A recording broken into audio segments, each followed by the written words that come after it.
Hi friends, welcome to Chennimalai family. வாங்க இப்போ நம்ம சொரக்காய் கூட்டு எப்படி செய்கிறதுன்னு பார்க்கலாம்.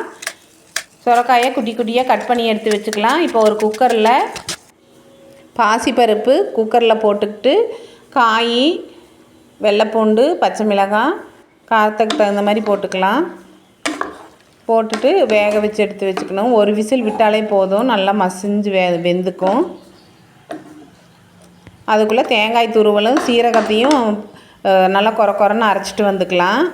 ஒரு அளவுக்கு அரைச்சிக்கலாம், ரொம்ப நைஸாக அரைக்கக்கூடாது. கடாயில் எண்ணெய் ஊற்றிட்டு கடுகு போட்டுட்டு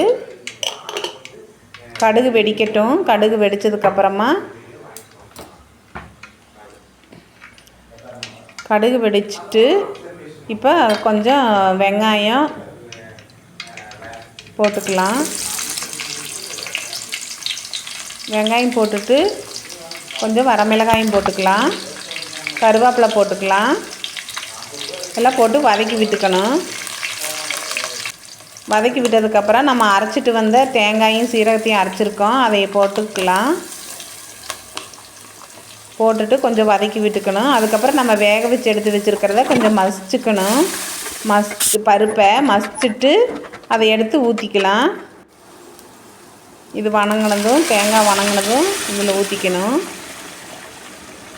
ஊற்றிட்டு ஒரு கொதி வரட்டும். கொஞ்சம் உப்பு போட்டுக்கலாம்.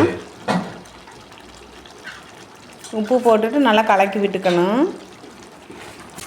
சொரக்காய் கூட்டு இது சூப்பராக மணமாக சூப்பராக இருக்கும். இது மாதிரி நீங்கள் ஒரு வாட்டி செஞ்சு பாருங்கள் ஃப்ரெண்ட்ஸ்.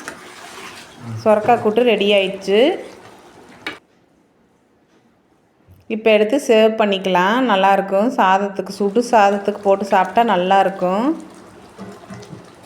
சுடு சாதத்துக்கு தான் நான் இப்போ போட்டிருக்கேன். டேஸ்டியான சொரக்காய் கூட்டு ரெடி.